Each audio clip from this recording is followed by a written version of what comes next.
Right. Kusangana kwatiri kuita nhasi paUtindi TV. Zita rangu ndinoitwa Elder David Kanjanda, muimbi wenyu wedzimbo dzechitendero dzinotapira kufura shuga yebrown. Handiti kasema zuva ose. Don't forget to subscribe to our channel. Handiti kamolaika nekusharewo mavideos edu. Nhasi tiri kutaura pamusoro penyaya yemwanasikana anonzi Juliet. Uya aitaura kuti akazvarwa akakura achibatwa chibharo nababa vake. Chirongwa chedu chinonzi dziri mudariro. Ukanzwa tauya nechirongwa chinonzi dziri mudariro, hatina kwataenda kondotsvaga nyaya, asi taona zvakakodzera kuti timboti masoko maviri matatu ekubatsira uyo nauyo nauyo vakatarisa nyaya idzodzo. So nhasi tichada kubata nhau yaJuliet, tigozobatazve nhau yemudzimai uya aitaura kuti pane murume anouya usiku achimuyamwa, murume murefu anouya achimuyamwa achizorara naye. But now nyaya yaJuliet iyi yandifungisa nyaya yaChennai, nyaya yaChennai. So nhasi ndina Elder neHumambi. Handisi ndega, nhasi ndina Elder neHumambi. Kwazisai vanhu. Murisei apo. Tauya pano pachannel ya Elder David Kanjanda. I am Elder neHumambi. Tichange tichikurukura tiri tese panyaya yamuri kunzwa yaJuliet. Tichiona kuti zvakamira sei. Muri kuiona sei Elder nyaya iyi yemwanasikana uyu, kuti maonero enyu? Tiri kuona kuti pekutanga mwana aibuda achichema achitaura kuti ndakabatwa chibharo nastepfather, baba mukuru ava. So izvozvizvi petaitarisa mwana zvaipisa tsitsi, achitsanangura zvaisiririsa. Izvezvizvi baba vacho ndo vaakusiririsa. Patiri kuona baba vachichema vachibva kumapurisa, ameno zvavakasangana nazvo, vakasangana nezvimbokoma here kuseri uko kana kuti kwakuine chii, but vaakutopisa futi tsitsi. So muri kuiona sei nyaya iyi mamiriro yakaita? Inotanga iri trick like? Yeah, sure, inyaya iri trick Elder.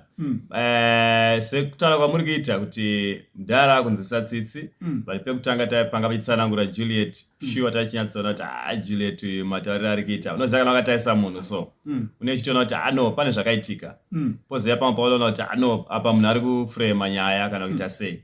Saka panga pachitsanangura musikana uyu pachangu inini ndanichiona kuti panogona kunge paine zvimwe zvinhu zvakaitika. Asi hazvisi nyore kungobvuma nyaya yakaitika uchiziva kuti inonyudzisa. Hazvisi nyore kungobvuma nyaya iyoyo. Saka zvinoreva kuti here apa isusu because pamwe pacho futi hapana here mukana wekunga zvichida kana Satani chaiye ari kuda kushandisa mwanasikana. Pamashure apo tine nyaya yaRose naSimba. Rose akagara, ndofunga Simba akagara 8 years mujeri. Rose akazodzoka oreurura achiti aiwa no, handina zvandakaitwa nemukomana uyu, but mai vangu vaindishungurudza vachindirova zvekuti ndakazosvika pakungoti ndakabatwa naSimba. Akapomera Simba akasungwa akapinda mujeri. Mukana iwoyo wekunga pamwe itori satanism haupo here panyaya dzakaita sedzidzi? Maonero enyu? Right. Mukana iwo uripo baba, nekuti Satani ndi Satani. Uye Satani hatina patinogona muti apa hangaitizvi kana kuti zvaanoita. Nekuti even kana kuri kutobatwa kwemwana achiri mudiki, agara atori iye Satani. That's right. Saka Satani hatina patinokwanisa kumuti apa haasviki kana kuti apa anosvika. Zvinogona kuitika izvozvo kuti mwana uyu anogona kungorongawo dhiri rake achida kunyudzawo mubereki, Satani achimukonzeresa kuti adaro. Then Satani anogona kunge akashandisa kuti baba asozovapinza futi pama1. Saka baba vanenge vakuchema vakuona kuti pandakuendeswa manje naSatani mumwe chete iyeye pakaipa. Ndakanzwa pane audio yevoice ramudzidzisi wake wekuchikoro chitaura nemwana uyu. Rinoratidza kuti madam ava vakatorwa chaizvo vakagarwa navo pasi, madam ava vane nyaya, maonero andakazviita. Nokuti ndinofunga sekuti vakatorwa vakabvunzwa kuti madam, imimi mwana akakuudzai kuti chii pekutanga? Sei ndichidaro? Nemhaka yekuti dare maresults atiri kunzwa ari kuda mudare ari kuti nyaya dzabva kumaprofita, so isati tongi zvinhu zvabva kumaprofita. Alright, kotadii tatsveta source yekumaprofita tamboshanda nenyaya yamadam. Nemhaka yekuti madam zviri kuratidza kuti vakapiwa nyaya way back mumashure. ivo vakanzwa tsitsi vaitonzwira mwana yeye tsitsi kuti mwana uyu inherera. Zvino tikaripota nyaya iyi tikaiisa kumapurisa yakadai, vabereki vacho vakasungwa naiye mwana uyu achasara achidini, achitambudzika. Asi ipapa pacho panyaya yamedhemu ipapa chakaita kuti vazwire mwana tsitsi, pane zvavakanga vaudzwa medhemu avo. Izvozvo zvavakanga vaudzwa ndo zvatiri kuti azviiti dai zvaibvira kana angava mambo kana kuti ivo vanga vave mutemo kana mapurisa vakambotora medhemu. Zvichida medhemu vane zvavakaudzwa nemwana. Tinoita kuchishanda nenyaya iri kubva pane mudzidzisi nemwana totsveta nganga kana kuti muprofita. Ameno munopaona sei? Right, iva pari right. Ndachitozvifungawo kuti medhemu ndo vane yese. Because kana zvakaitika achiri mwana medhemu vakaudzwa nyaya zvizere vaifana kuya vachitsanangurawo because vemutemo vakaita basa ravo zvakanaka. Because hatingifaniri kutonga nyaya dzinenge dzabva kunana madzibaba kunana n'anga because kunogona kubuda information iri wrong. Saka vemutemo ndinoona kuti vakaita zvakanaka, asi vanoda kuti nyaya iyi ifambe nechannel yakanaka. Saka medhema kana vaine umbo nezvinhu zvavanoziya zvavakaudzwa nemwana kumashure vaifana kunga varipo vodanwa voti titsanangurirei kuti zvinhu izvi ndezvechokwadi here kana kuti zvinhu zvakangotaurikawo zvisiri zvechokwadi kana zvakataurika zviri zvechokwadi. Right, ichokwadi munotaura zvakanaka Elder neumambi. Right, pamwezve pandiri kumbofunga ndiri ndega because nyaya dzakadai unoda kudzibata in and out uchimbodzizeya uri wega. Ndiri kuona sekuti mai nyakutumbura mwanasikana uyu havasi chari side remwana. So izvozvo zviri kutipa mabig question mark. Mwana wawakazvara wawakabereka munopaona sei kana ari mwana wako chaiye nyakutumbura usvika pakuti mwatova kitsi gonzo nachin'ai mwatomakana chaizvo zvekutotosorana nemwana ameno kuti inhau yekuti mai vari kuprotecta baba here kana kuti pamwe mai vari kuziya dhiri. Right, zvinogona kuitika. Ndodzoka paya pamabutara pekuti Satani anogona kuzviita. Because Satani anogona kungoparadzanisa mai nemwana kana kuti murume nemukadzi. Zvese zvinogona kuitika. Asi apa kana ranga riri dhiri sekutsanangura kwaita mwana kuti mai ndo vaiti mukaomboenda kuna baba unodzirwa uri ikoko.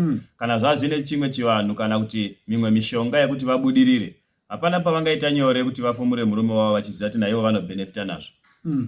Right, ndoda kumbokubvunzai mubvunzo. Makatarisa mai kumwana wavo, handiti mwana wokubereka naika? Right, zvari mwana wokubereka, chingava chavangabatsirwa nacho panyaya iyi kuti mwana wavo ashungurudzike kusvika pakadaro chingava chii? Handiti ndo patiri kuchinetsekana napo nawo izvozvi kuti mai vari kunyatsokufara ende pese pavari kubuda kubva pekutanga havana pavakambotsigira mwana wavo. Vari kutopesana nemwana wavo 100%, more than 100%. Ende vari kuratidza kuti vakatomakana nemwana. Kune chakavanzika chiri kumashure uku. It's either pamwe mwana ane musikazi wavo kana kuti isu taakutanga. Zvinotipa kumifungo, zvinotipa kufungira. Uyewo futi inini ndinoona sekuti iri nyaya yazonyatsa kuitwa ichienda mberi chaizvo kuti pakabuda zvechokwadi kuti pane mhosva baba havane mhosva mai havasari apo. Right, plus ndinoda kukuudzai kuti mwana uyu anogona kunge asiri mwana wega wamai ava. Right. Asi baba vanogona kunge variwo vega vamai ava. Amai vanogona kusada kurasikirwa nemunhu wani baba. Nokuti vanogona kutoziva kuti ndivo vanotichengeta uye pamwe zvinhu zvavakaita pamwana uyu kuda pamwe zvine zviri kuitika mubusiness wise kana kuti pamagariro avo. Zvakare baba vemwana uyu chaivo havasipo. Nababa ava zvinoratidza kuti vari kutoita mwana. Vari kutoita vamwe vana. Saka tiri kuda kuedza kutaura kuti hatinyanyi kutarisa nyaya zvetichiti mai vari kurerekera kupi kana kuti kupi, asi tinotarisa nyaya yamatsanangurirwa iri kuitwa. Okay. Yes. Tikada kutarisa kuti mai vari kuwandira kune mwana here kana kuti kuna baba, tinogona kurasikana izvozvo. Asi nyaya yedu ngatitarisa kuti pari kutsanangurawo mwana tiri kuti kudii nematsananguriro anoita mwana uyu. Achitochema chaizvo kutoratidza kuti ari kurwadziwa nezvakaitika nelife. Right. Pane mubvunzo wandinowanzobvunza panyaya dzakaita sedzidzi. Uyu tinogona kuti nekuti anga achiri mwana mudiki unonetsa kuapply mubvunzo iwoyo paari. But pane nyaya yakatongwa mudare ramambo Mutasa yakafanana bijana haina unyanya ufanana. Mutsauko uripo ndewokuti iyi yanga iri yevanhu vakuru, baba namai. Baba vakaenda vakandoprezenta nyaya yavo kuti ndine mudzimai wangu akambohura mumashure, akatozvara mwana, tikaenda kumaDNA ndikaona kuti mwana haasi wangu, tikarambana. But ndakazomuregerera akauya pamba. Now ndauyazve izvozvi ndazomubata aina mufundisi muloji. But kubata kwacho kwaakaita namufundisi akabata mai ega, baba kwanzi vanga vabuda nepawindo vakatiza. Saka umbowo hwakazara hwekuti abata futi vese vari pamwepo hwanga husisipo futi, hwaingove umbowo hwekuti abata mudzimai wake. Handiti muri kuona? So mangwana mudzimai iyeyuyu pakazopindwa futi dare kechipiri akauyawo akumhangarawo nyaya pamusoro peimwe yakambomhangarwa. Dare rikachinja, rikarasa yekutanga, rikatanga kudhila nesecond issue mudare ramambo Mutasa. So zvinova zvakapa vanhu mibvunzo yakawanda kuti kana munhu amhangara nyaya, musungwa anotenderwa here kuripota imwe nyaya? Nisitoziva zvichinzi musungwa anombodhila nemhosva yake.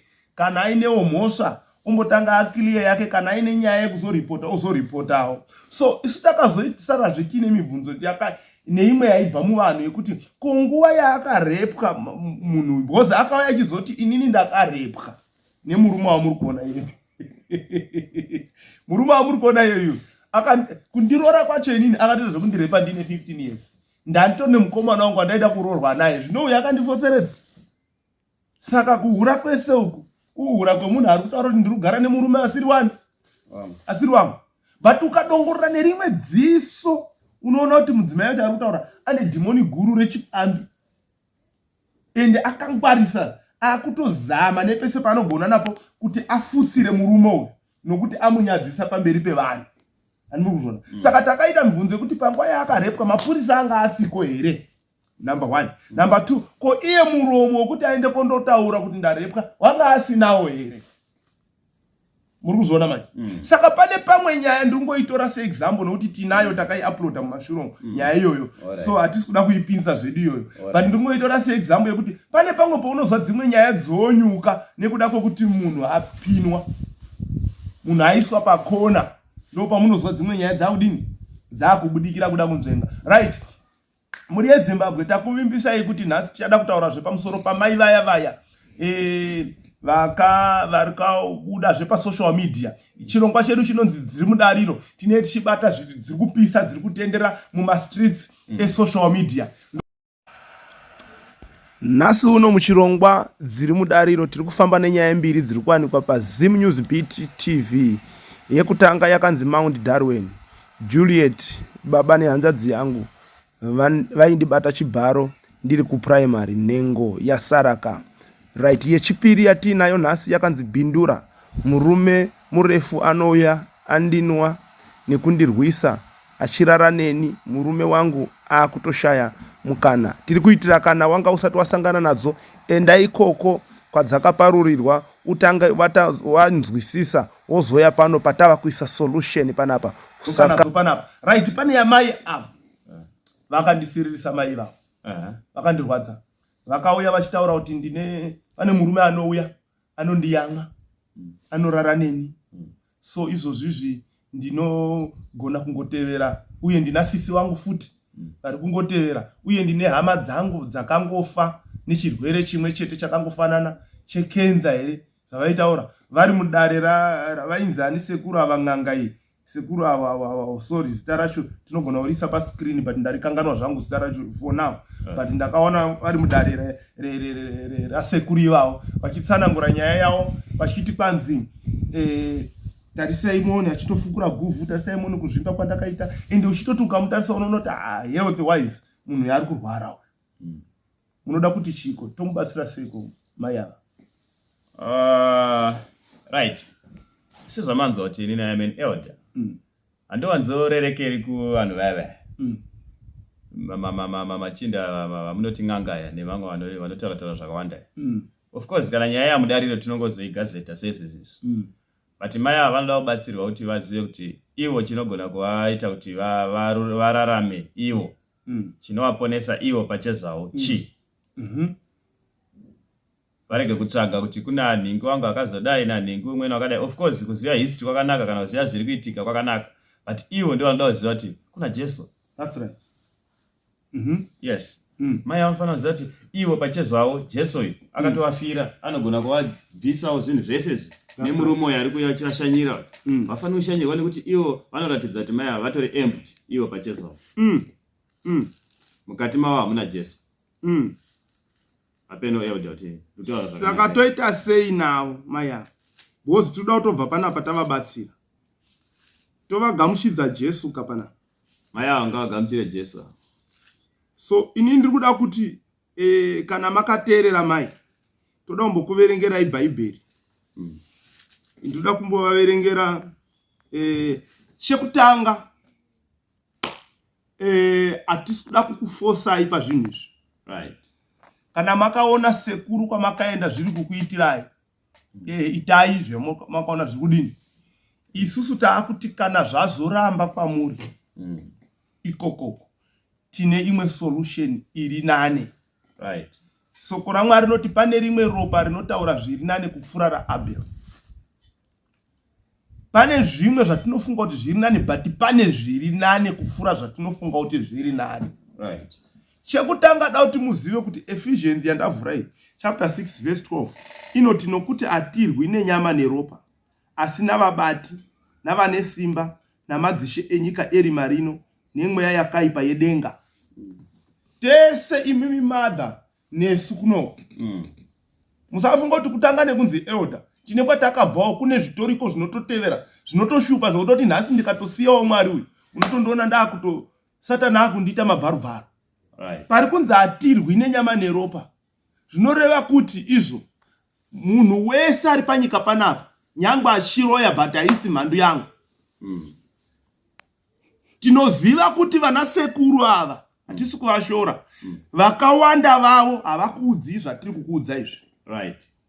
Nevaprofita vamwe ava kazhinji vepasi pemiti ava havakuudzi zvandiri kukuudza izvi. Ndibatei mushe ipapo. Haisi church politics. Hatina basa nevanhu, tine vakawandisa. Isusu church yedu ya more than 175 nations. So tinotori nebasa nekuti upone. Saka we are very very serious kana tasvika panyaya dzakaita sedzidzi dzekubatsira mweya womunhu. Kana tichiti atirwi nenyama neropa, tinoda kuzama kukuudzai kuti mhando yemunhu haasi munhu sezvinoimba vamwe vachiti mhando yemunhu munhu chete. No. Hazvina kudaro. Vamwe vakatoimba kuti Satani munhu. No. It's not like that. Soko raMwari rinotaura kuti our permanent enemy is the devil.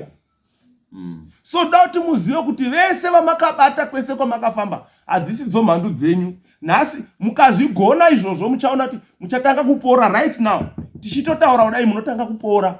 Why? Because munenge maziya muwengi wenyu. Satani akazikanwa anoluza power. Ndo zvandoda kuti muzive kubva nhasi. Right. Ephesians kana ichiti atirwi nenyama neropa, zvinoreva kuti sekuru vangu vakanzi vanoroya, tete vangu vakanzi vanoroya, mbuya vangu vakanzi vanoroya, handife ndakarwa navo nyangwe vakaroya sei. Ndinorwa nechinokonzera kuti varoye. Chinokonzera kuti varoye chinyi? Madhimoni ekuroya. Madhimoni ekuroya chinyi? Ndidzo nhume dzaSatani akanga ari maangels. Pakadzingwa Satani kudenga pane mamwe maangels akamuteverawo ari pasi pake, ndo anonzi madhimoniwo, akaiswa muzvipoka zvakasiyana siyana. Amwe ndeenzvimbo, amwe ndeerudzi, amwe ndevezvinamato zvakasiyana siyana. But chiri kukunetsai imimi madhimoni ari kukushupai madha, kubva pakutaura kwenyu kwese tatakateerera, madhimoni erudzi. Right. Mweya yerudzi inova ndo yakasaka iri kukonzera kuti sisi varambe vachingobleeda. Ndiyo yoyo inova ndo yakakonzera vamwe vangofa zvakafanana. Ndo spirit mweya werudzi. Vakambowanda paunotaura kuti mweya werudzi, vanotanga kugumbuka vachiti mwaakuwenga dzinza renyu nekuda kwebhaibheri here. Kuri kurasika zvako ikoko nekusara vamagwaro. Kuti patinoti mweya werudzi hatina munhu watiri kutaura, but tiri kutaura dhimoni rakasainwa naSatani kuti unodhila nevanhu vekwakanjanda chete, rinoidentifya vanhu neropa. That spirit ndo mweya, ndo enemy yenyu. So munofanira kuziva kuti munongoikunda chete neropa raJesu Kristu. Mune zvekuwedzera here Elder? Taurai. Ya, mutaura zvakanaka Elder. Mutaura zvakanaka. Familiar spirit ndio inonyanyonetsa vanhu vakawanda. Yeah. Familiar spirits. Ndio inonyanyonetsa vanhu vakawanda. Yes. Tinonyanyoteererwa neropa rekwatakabarwa. Yeah. Saka tinofana kungosukwa neropa raJesu. Yeah. Tinofana kungosukwa neropa raJesu. Uye tofana kugamuchira iye Jesu wacho kuti apinde mukati medu. Ndio nyaya iripo. Saka vhesi yataudzwa naElder, hatirwi nenyama neropa, asi nemweya yemuchadenga. Handiti maona, kune mweya iriko. Asi n'anga dzizokudzi, dzinongokudzai zvokukudzai ari kushandiswa. Yeti mushandisi ndiye dambudziko, iye Satani. Saka ndizvo Elder zvamutaura. Zvakafanana nekuti nhasi munhu afunga kuti hatichadi kunzwa chinonzi eco cash. Wofamba uchiti tone foni yako iregistered pa eco cash here. Uyoza toitswanya. Toitera zveuyo. Imi muri ma eco cash agent. Towapazira. Totswanya. Zvinopedza eco cash here. Zvinopedza eco cash. Munhu yeye akandotenga line asvika achiregisterwa futi. Alo register. Asi kuri kunzi makwanisa kundodestroya muzinda weEconet. Hapasisina chinonzi Econet. Nanga achiti ndine mari muEcocash anenge achinayo. Vanenge pasina. Saka zvinotangira kumuridzi wechinhu. Muridzi wechinhu ndiye Satani. KuAfrica tine problem yekukonfronta Satani muprayer. Satani tinokudzinga nezita raJesu, Satani tinokudzinga nezita raJesu. Asi muchibudamo mukasangana nemunhu mukazi uyo musatanist, unotanga kuvhunduka kuti yowewe maakutya musatanist, asi pama muri muprayer maamuchirwa na Satani wacho baba acho. So problem yedu iri pakuvhunduka vanhu vanoshandiswa tisikazivi kuti kune anoshandisa. Alright. Saka ndoda kuti muzive kuti anoshandisa wacho anonzi Satani akakundwa kare pamuchinjikwa. Jesu Kristu akatoti zvapera. Saka muri kunetswa nezvinhu zvakapera. Chiri kungodiwa pamuri mimi. Ndiri kuda kuti mundipewo kamubhadharo kadiki diki. Ndeke faith yenyu. Kwekuti mungotenda kuna Jesu. Handisi kuda mari yenyu. Handina chimwe chandinotsvaga kwamuri. Uye hatina munhu watakamboti tamubatsira toti tipe mari. Ende hatitarisiri kuzozviita. Hatizviiti izvozvo. Handini wazvizwa manje manje. So nhasi ndinoda kuti ndikuverengerei futi imwe vhesi iri kuna Mark. Imimi madha kana makateerera nasisi venyu kana vasina kuteerera kune vanzwa video iri vapeiwo video iri mai avatoda kuti vaporeswe nezita raJesu. Ndakukuverengerai Mark chapter 5 verse 34. Akati kwaari mukunda, kutenda kwako kwakuporesa, enda nerugare upore pakurwara kwako. Ndiri kuverengera imwe madha imimi nasisi venyu vari kungoramba vachibhridha vayana. Akati kwaari, ndiJesu aitaura. Akati kwaari mukunda, kutenda kwako. Isusu kwedu kutenda isusuka. Kutori mberi tinoziva kuti mukangotenda zvatiri kutaura zvinotopora pasina kumbobudisa mari. Isaiah inoti munoparadzireiko mari yenyu muchitenga zvinhu zvisikagutsi. Uyai mutenge waini nomukaka pasina mutengo. Ndo zvatiri kuita panapa. Pasina kukwira bhazi, pasina kuita sei. Namba dzedu dziripo pa screen apo. Kana muchida kuzotibata kana kuita testimony munongotifonera ipapo tinotoda testimony yenyu because tinozviziva kuti mukangotenda chete musoko iri muri kupora. Right. Saka panapa pari kunzi akati kwaari mukunda, kutenda kwako kwakuporesa.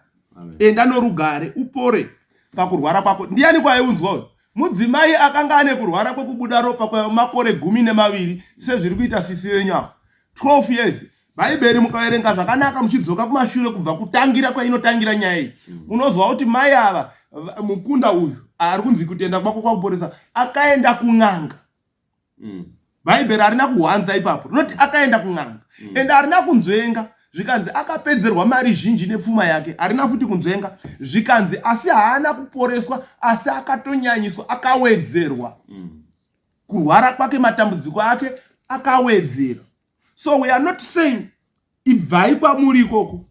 But isusu tiri kuti kana mwaona kuti mwambozama zvaneta uyai kuno. Asi kana mwauya uku kwatiri uku musasanganisa. Right.